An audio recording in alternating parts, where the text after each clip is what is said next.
Jadi posisinya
bentar.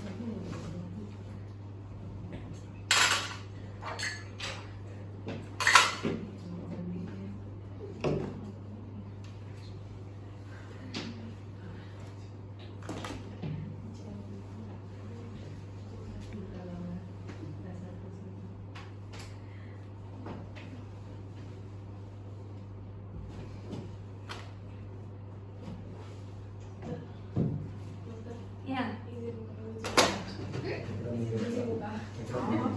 Ngapain kok?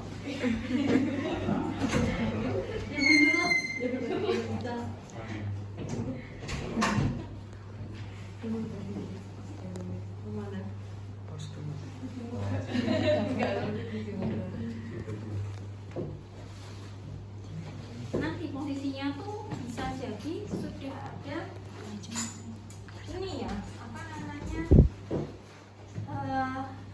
meja yang sudah ada hijau. Hijau ini steril ya, steril. Kadang kok ini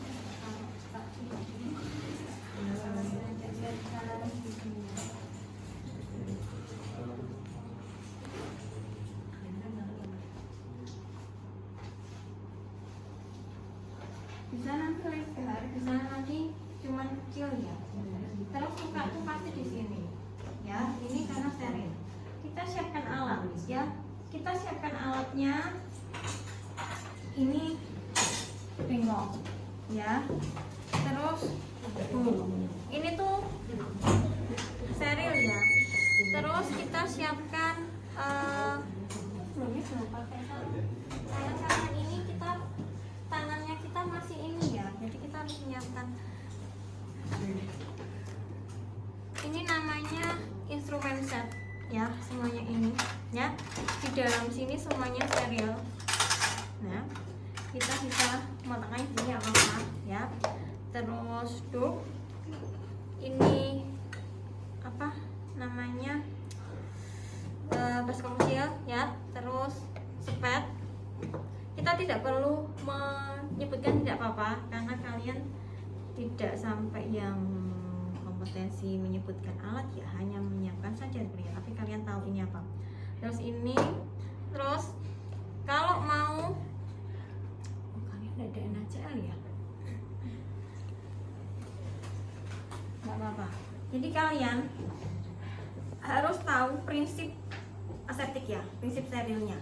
Steril ini ada betadine. Kita siapin aja betadine, terus dimasukkan di sini ya. Dah. Terus setelah itu NaCl ya, misalnya NaCl kita masukkan di sini. Oh, NaCl kita masukkan di situ ya. Terus kasa. Nah, kasa ini di dalamnya itu Masya Allah.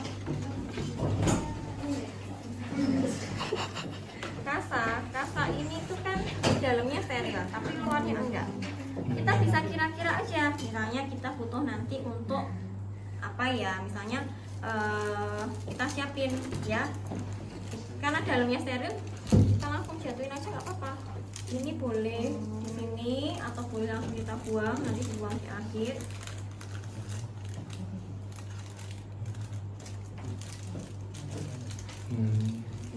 Kita siapin ya. Nah, karena steril prinsipnya. Kita harus tahu itu tanpa menyebutkan apa alatnya, kita siapin dengan prinsip kita tahu bahwa yang di sini itu harus steril karena penting sekali untuk penyembuhan lukanya. Terus ini Supratul ya. Ini itu juga steril ya sebenarnya tuh. Ini tuh steril di dalamnya tuh. Jadi kita harus punya gunting yang lain. Kita boleh sih pakai ini. Anggap aja ini nih ya. Nanti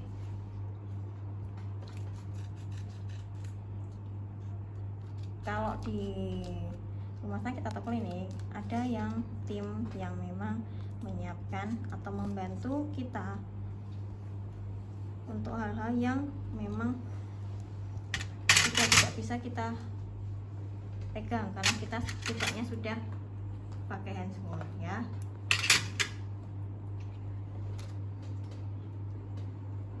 Gini dulu gak apa-apa, harusnya ini gini, nanti ini dibuang karena ini dalamnya steril ya. Dimasukin mana? Biasanya ditaruh di sini karena sini steril, ini untuk tempat sampahnya ya. Terus setelah itu plaster atau hepafik. Hepafik kalian nggak ada ya? Kalian tahu hepafik nggak?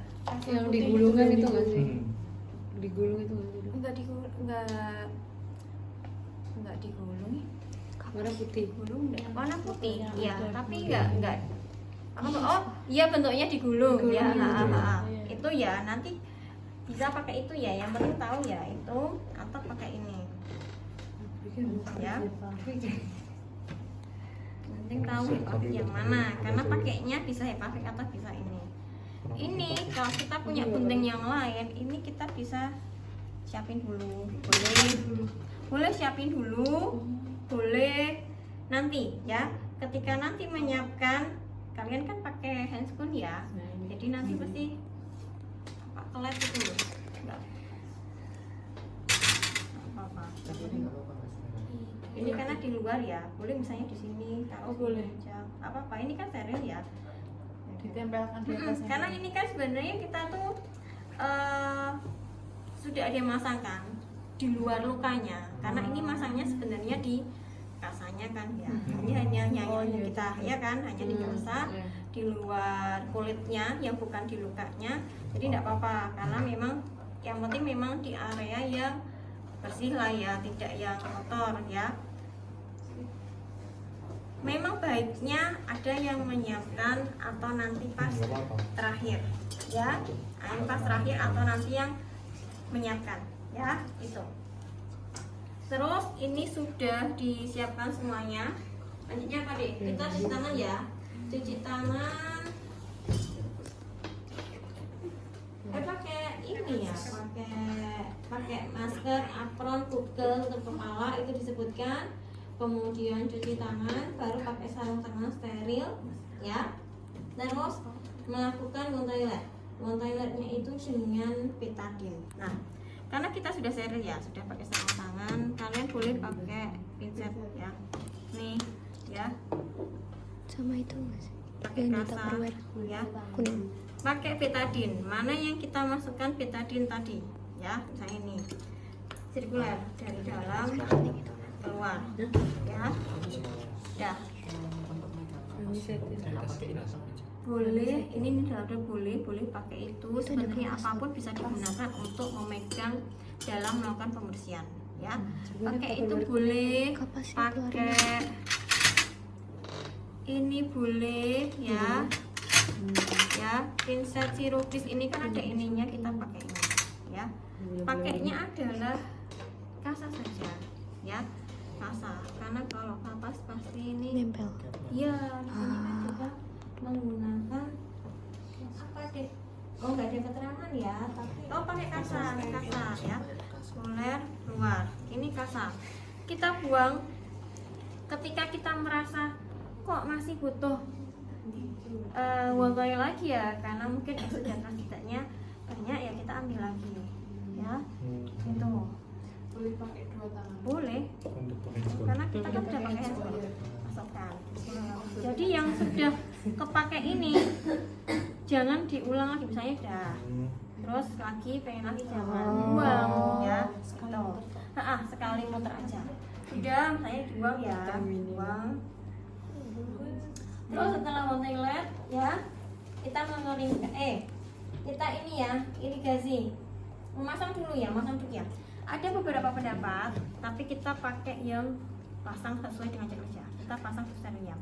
Ada yang ketika kita hanya melakukan medikasi saja atau pembersihan luka saja itu tidak pakai dulu. Tapi kalau kita melakukan hacking atau kita melakukan misalnya tindakan operasi dan lain-lain, baru kita pakai, karena untuk mengetahui lokasinya di sini, juga untuk sebagian tempat misalnya bagian-bagiannya sini kan steril, jadi misalnya untuk alat atau apapun itu dalam kondisinya steril, tidak menyentuh di lokasinya pasien ya. Tapi kita sesuaikan, kita pakaikan duk ya, apalagi habis ini baru ini ya, baru irigasi ya, kan kena juga ya sebenarnya. Irigasi kita siapkan, jangan lupa ini mangkoknya ini kita siapkan ya. Terus sepatu mas posisi ini ya, kita ambil yang NaCl tadi ya.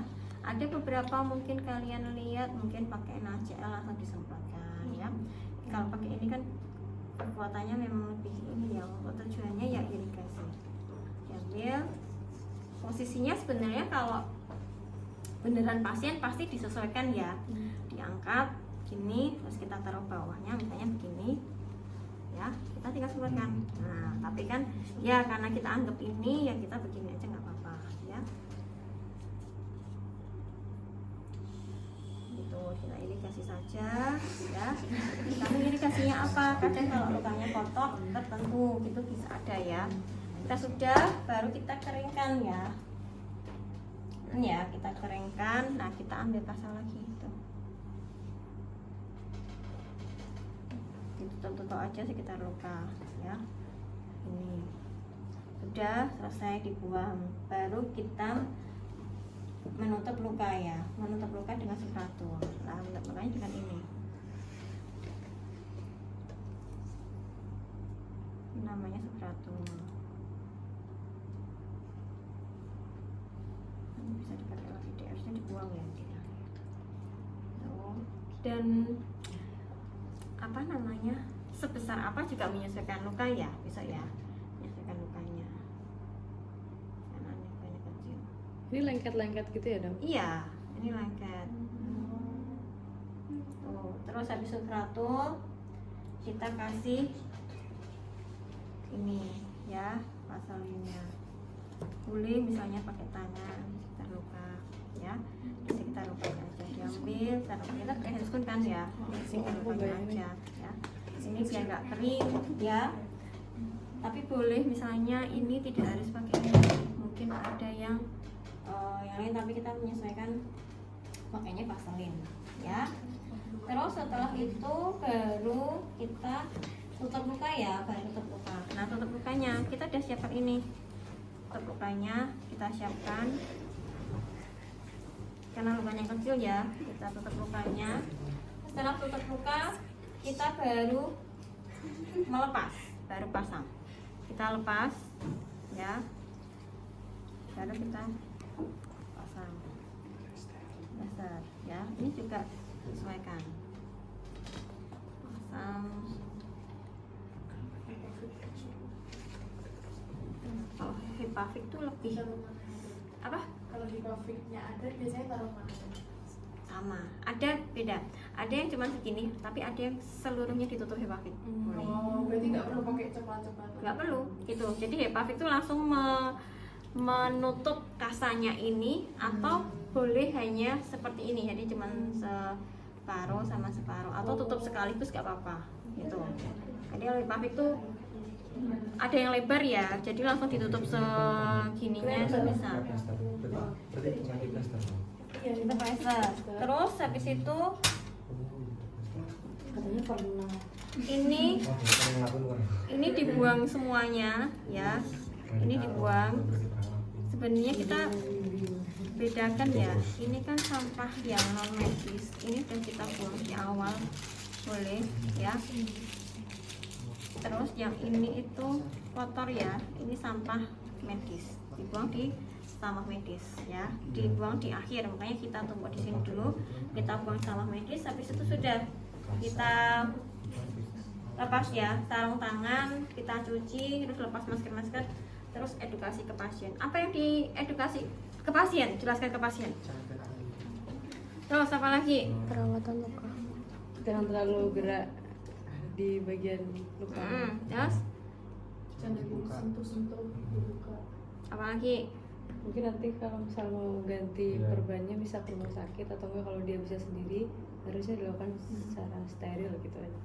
Jadi ingat faktor-faktor penyembuhan luka tadi ya, sama faktor infeksi. Jadi dilihat nutrisi ya, nutrisi harus makan apa ya. Kan pasti kalau di luaran itu banyak yang takut untuk makan protein. Jadi di situ kalian menyampaikan makan makanan harus misalnya pas kalian sempurna ya, tidak perlu khawatir untuk makan yang protein seperti ikan, ayam, telur, itu tetap dimakan karena itu bermanfaat untuk penyembuhan luka. Terus misalnya diminta kontrol lukanya harus bersih, dilihat tanda-tanda infeksi, misalnya ada keluar lebih lanjut, misalnya eksudat transudanya berlebihan atau cairan berlebihan, nyerinya bertambah ya, bengkak dan lain-lain, diminta kontrol. Ataupun untuk kontrol rutinnya 3 hari lagi kemudian bisa kontrol di sini untuk dibersihkan ulang, untuk dirawat lagi. Kalau kita tidak akan menyampaikan dibersihkan sendiri ya, edukasinya seperti itu. Ada yang mau tanya dulu nggak ini? Gunting yang dipakai tadi yang apa aja, Dok? Sebenarnya kalau untuk menggunting ini tuh posisinya iya yang steril, non steril ya. Kalau ini kan di luaran ya. Tapi kalau enggak ya kita pakai ini aja nggak apa-apa ya. Nanti pakai ini nggak apa-apa. Terus kalian selesai nanti masih pakai masker pun nggak apa-apa sebenarnya. Hanya pokoknya kalau kelet atau apa yaitu jangan panik ya, karena pasti akan kena di handscoon pasti, apalagi kalau pakai HEPA-FIT ya. HEPA-FIT tuh ini banget ya, lengket banget ya. Terus ada lagi yang tanyain? Kalau yang sofratul itu setelah pakai handscoon? Iya, kalau kita ini prinsipnya kalau ada yang guntingin ya enak ya, biasanya digunting terus kita ambil. Tapi karena kita semuanya sendiri ya, kita gunting aja sampai luaran gini ya, gini ya, misalnya gini gunting. Ini pas nggak pakai handscoon. Iya, Nyapinya Nah. itu masih enggak Masih. sebelum terus kita keluarkan. Nah, kita keluarkannya tanpa menyentuh ya, jatuhin. Iya, karena kita sendiri. Kecuali kalau kita ada tim tuh pasti sudah dibukakan, kita tinggal ambil sesuatunya ya. Nah, seperti itu. Gimana? Kalau misal waktu udah ke lukanya tapi ternyata plasternya kurang atau enggak apa si lain-lainnya tuh ada yang kurang, itu berarti lepas handscoon lagi. Ya harusnya. Makanya kita harus tahu kita persiapannya berapa dalam Berarti kalau penyebar. makainya lagi ganti lagi gitu, Dok. Ganti lagi. Kan ini. Iya. Kalau menggunakan prinsip ya steril, aseptik kayak gitu, itu yang betul. Ada yang kurang, lepas lagi, proses lagi, terus ngambil ya. Karena kan ini tempat kita ini. Atau bisa misalnya sih kita mengambil, kita masih pakai handscoon. Terus ada yang membukakan ini, kita tinggal pakai, kita tinggal ambil nggak apa-apa. Ketika sudah ada yang membukakan, ya itu nggak apa-apa. Ya. Makanya kita harus persiapan kira-kira kita mau nyiapin berapa kasa ya gitu. Ya biasanya memang sudah ada kasa siapin banyak biasanya tuh kalau untuk set medikasi itu ya. Ada yang mau tanya lagi? Ada. Apa?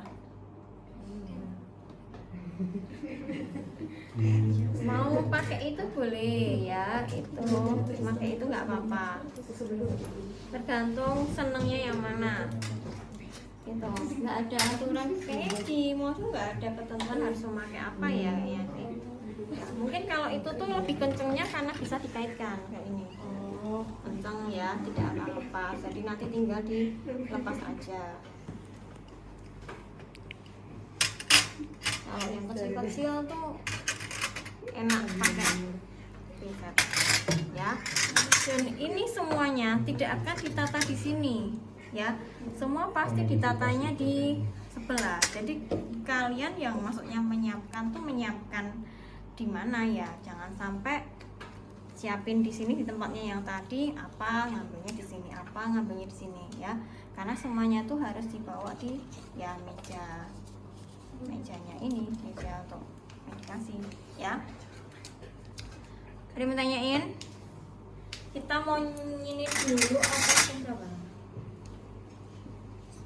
Lanjut materi 2 ya Mas? Kuning ini kayak apa ini?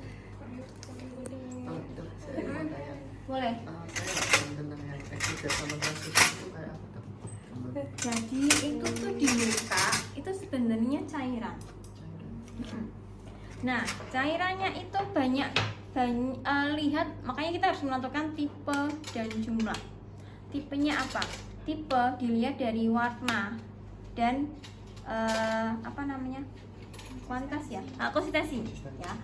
Ada eksudat misalnya warnanya kok kental, warnanya kok hijau. Oh, berarti tipenya ini ya. Kecenderungannya tuh ke arah bisa ke arah infeksi ya. Mungkin ada penjelasan tuh ketika warnanya ini bisa ke arah infeksi, atau eksudat dan yang jumlahnya banyak bisa ke arah ke infeksi, itu juga bisa. Atau dia hanya yang bening ya. Kalau kelihatan lukanya baru ngerti nih ini ada cairan apa enggak. Karena kalau belum kelihatan mungkin kayak gimana ya, luka yang kuning itu luka yang apa bening ya, atau luka yang hijau ya, mungkin belum ada gambaran ya. Boleh sih cari luka yang apa, eksudat yang jenisnya apa, untuk lihat tuh kayak gimana tuh ini benderanya yang warnanya hijau tuh hijaunya kayak gimana, purulen yang kayak gimana ya, yang terus yang kayak gimana ya. Kalau lihat beneran memang bisa kelihatan, itu untuk lihat eksudat di luka. Ada luka-luka yang ada cairannya. Makanya kalau kita dressing yang untuk melihat jumlah, makanya bisa dari dressing ya. Pasien akan kita minta kontrol lagi. Kita lihat dari dressingnya. Oh, dressingnya tuh basah sekali enggak, oh kering ya, berarti memang eksudatnya enggak ada. Tapi ada juga dressingnya yang dia baru 3 hari tapi dressingnya udah basah, kadang sampai apa rembes-rembes cairannya. Nah itu berarti jumlahnya eksudatnya itu banyak, karena dressingnya sampai basah, sampai kadang rembes, sampai kadang tuh netes juga ada, itu bisa kayak gitu ya. Tapi ada juga yang cuman tengahnya tok gitu, ada yang bener-bener kering. Oh berarti ini memang sedikit atau tidak ada ya, atau tidak ada eksudatnya malahan ya. Itu ada lagi. Kalau misal lukanya agak dalam juga ya, apakah semua itu harus wajib diukur pakai ini? Kan kalau misal itu kan sakit dong buat pasiennya kalau misal kita Nah, makanya ketika pakai ukuran tinggi itu hanya perkiraan. Di situ disebutkan perkiraan. Jadi tidak sampai yang benar-benar menyentuh dasar tuh tidak. Ya, karena memang sakit. Karena itu untuk melihat hanya ukuran tinggi saja, seberapa perkiraannya, kemudian diukurkan tingginya berapa. Itu cukup kok. Tidak harus sampai benar-benar melihat. Kalau dia punya dalam lagi, itu bukan tingginya, mungkin dia ada sinus atau kavitas ya, yang dia ada bolong-bolongan lebih lanjut tapi bukan tingginya. Di situ dijelaskan kok pemeriksaan tinggi ini tidak untuk yang memang betul-betul sesuai dengan tingginya ya, hanya perkiraan saja. Karena tetap hal itu tetap dilaporkan luasnya berapa ya. Karena ada kejadian mungkin kasus yang ukus ya, periode ini dia panjangnya sekian, lebarnya sekian, mungkin dia pemantauan selanjutnya bisa melebar, bisa ya. Itu untuk keputusan tindak lanjutnya dia harus apa ya, harus misalnya yang fokus ya nekrosis itu dia harus amputatum sampai berapa ya, bisa untuk tujuannya tata laksana juga itu.